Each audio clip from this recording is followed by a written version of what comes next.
請市長幫我們按下我們的幸運的按鍵。台南市長黃偉綽親自替2025台南購物節第一屆抽獎揭開序幕，嘛透過採球機抽出今年度台南購物節的第一批大獎得主。請啟動。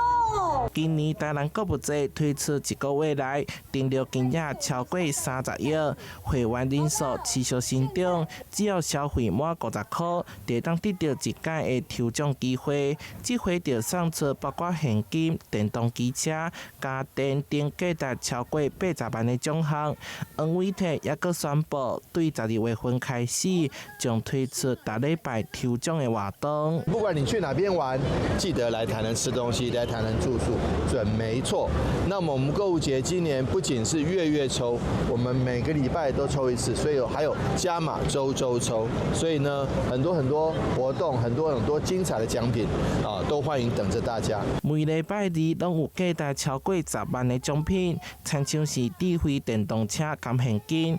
鼓勵民眾持續消費定力，增加得獎機會。你拿了統一發票，還可以統一發票抽獎。你參加各地的這個年貨大街，年貨大街本身有獎品。